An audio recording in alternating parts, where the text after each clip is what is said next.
Hello everyone, welcome back education B Ed tutorial. तो आज के इस वीडियो में आप देखेंगे हिंदी का लेसन प्लान और आज का हमारा पाठ्य योजना क्रमांक है 9।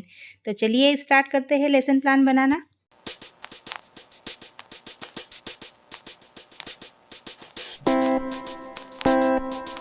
सबसे पहले हम पाठ्य योजना क्रमांक डालेंगे, लेसन प्लान नंबर। इसके बाद सामान्य जानकारी फिल करनी होती है।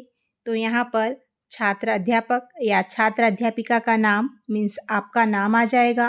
कक्षा, आप किस कक्षा के लिए प्लान तैयार कर रहे हो, तो यहाँ पर हम 6th के लिए बना रहे हैं। विषय, तो हमारा विषय है हिंदी और हिंदी के अंतर्गत हम व्याकरण पर लेसन प्लान बना रहे हैं। फिर विद्यालय, तो आप जिस विद्यालय में प्रेजेंटेशन दे रहे हो उस विद्यालय का नाम, दिनांक, किस दिनांक को दे रहे हो, कालांश, समय, ये सारी सामान्य जानकारी हम हर लेसन प्लान में फिल करेंगे। इसके बाद टॉपिक, प्रकरण, तो आज का हमारा प्रकरण है संज्ञा। फिर नेक्स्ट स्टेप है सामान्य उद्देश्य। तो यहाँ पर हमने पूर्वानुसार लिखा है। तो जो हिंदी के सामान्य उद्देश्य है, इससे पहले की जो पाठ्य योजना थी वहाँ हम लिख चुके हैं, तो हम इसे बार बार नहीं दोहराएंगे। व्याकरण शिक्षण के उद्देश्य, तो यहाँ पर भी हमने पूर्वानुसार लिखा है। इसके बाद अब हम विशिष्ट उद्देश्य पे आ जाते हैं। तो विशिष्ट उद्देश्य जो होते हैं वह हमारे जो प्रकरण होता है, टॉपिक होता है, उसी को ध्यान में रखकर बनाए जाते हैं। तो यहाँ पर हम संज्ञा को ध्यान में रखेंगे और ब्लूम टेक्सोनॉमी के जो पॉइंट है, जो ज्ञानात्मक, बोधात्मक, प्रयोगात्मक, विश्लेषणात्मक, संश्लेषणात्मक और मूल्यांकन, इन्हीं पर दो दो विशिष्ट उद्देश्य बना लेंगे। तो सबसे पहले ज्ञानात्मक पक्ष, विद्यार्थी संज्ञा की परिभाषा दे सकेंगे, विद्यार्थी संज्ञा के भेद बता सकेंगे। फिर है बोधात्मक पक्ष, विद्यार्थी संज्ञा के भेदों की तुलना कर सकेंगे, विद्यार्थी संज्ञा के भेदों के नाम बता सकेंगे। फिर है प्रयोगात्मक पक्ष, तो विद्यार्थी जातिवाचक संज्ञा के उदाहरण दे सकेंगे, विद्यार्थी वाक्य में से भाववाचक संज्ञा बता सकेंगे। फिर है विश्लेषणात्मक पक्ष, विद्यार्थी भाववाचक संज्ञा की पहचान कर सकेंगे, विद्यार्थी व्यक्तिवाचक और जातिवाचक संज्ञा में अंतर बता सकेंगे।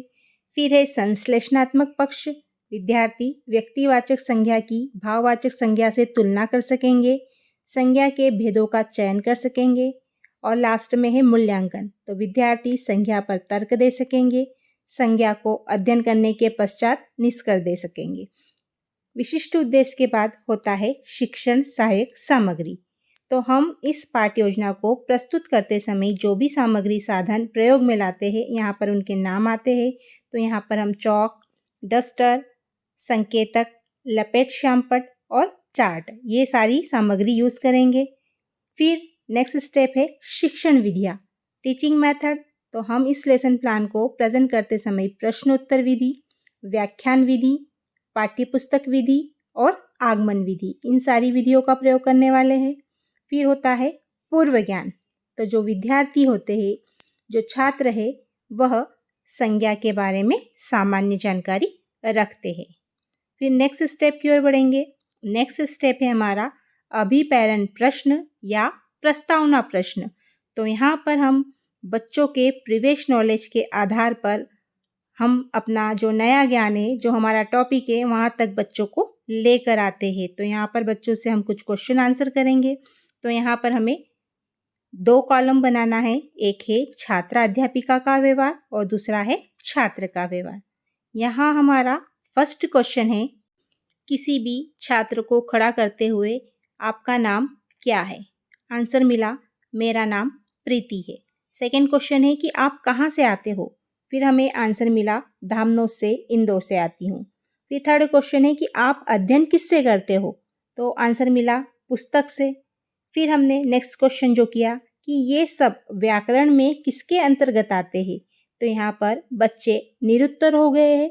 तो यहीं पर जो हमारा टॉपिक है, जो हमारा उद्देश्य कथन है, हम बच्चों से कहते हैं कि बच्चों आज हम संज्ञा के बारे में विस्तृत अध्ययन करेंगे। और यहाँ पर आप प्रस्तावना या अभिप्रेरण चार्ट भी बना सकते हो। आपके महाविद्यालय में जिस प्रकार से आपको प्रारूप दिया गया है लेसन प्लान बनाने के लिए, आप उसी अकॉर्डिंग कार्य कीजिए। तो ये है अभिप्रेरण चार्ट। फिर हमारा नेक्स्ट स्टेप है प्रस्तुतिकरण। तो प्रस्तुतिकरण में हमें 3 कॉलम्स बनाने हैं। एक है शिक्षण बिंदु, दूसरा है छात्र अध्यापिका का व्यवहार और तीसरा है छात्र व्यवहार। तो यहाँ पर हमारा जो कंटेंट है, संज्ञा है, उसके एक एक बिंदु हम बच्चों को समझाएंगे। साथ ही हमें प्रस्तुतिकरण चार्ट भी बनाना होता है। तो सबसे पहले आप चार्ट देख लीजिए कि हमने इस चार्ट में संज्ञा के प्रकार बताए हैं। तो यहाँ हमने ड्राइंग कर कर एक प्रस्तुतिकरण चार्ट का निर्माण किया है। आप इस प्रकार से चार्ट बना सकते हो। फिर हम शिक्षण बिंदु में एक एक बिंदु बच्चों को समझाएंगे। तो सबसे पहले हमने बताया कि बच्चों आज हम संज्ञा के बारे में अध्ययन कर रहे हैं। फिर है डेफिनेशन, परिभाषा।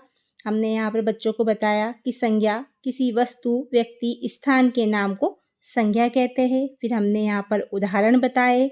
इसके बाद हमने बच्चों को संज्ञा के प्रकार बताए। तो हमने बताया कि संज्ञा के 3 प्रकार होते हैं।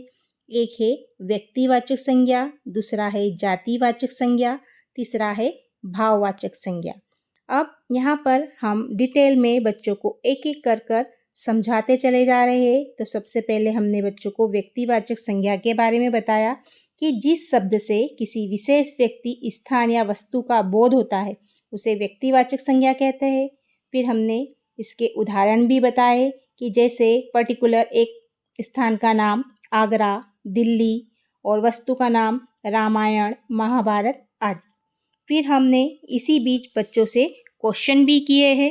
फिर हम नेक्स्ट बिंदु पर आ जाते हैं। तो यहाँ पर हमने बच्चों को जातिवाचक संज्ञा की डेफिनेशन बताई कि जिस शब्द से किसी वस्तु, व्यक्ति, स्थान आदि की संपूर्ण जाति या समूह का बोध होता है उसे जातिवाचक संज्ञा कहते हैं। यहाँ पर फिर हमने उदाहरण बताए। फिर उसी संबंध में बच्चों से एक क्वेश्चन किया। फिर हम आए भाववाचक संज्ञा पर।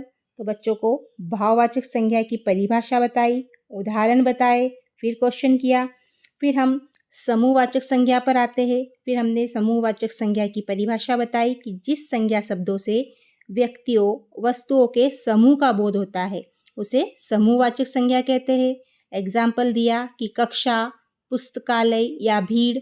फिर हमने द्रव्यवाचक संज्ञा के बारे में बताया कि जिन संज्ञा शब्दों से धातु, द्रव्य पदार्थ आदि का बोध होता है उसे द्रव्यवाचक संज्ञा कहते हैं। तो इस प्रकार से कि हम एक लेक्चर के दौरान जितना कंटेंट बच्चों को पढ़ा सकते हैं उतना कंटेंट हमें प्रस्तुतिकरण में लिखना होता है।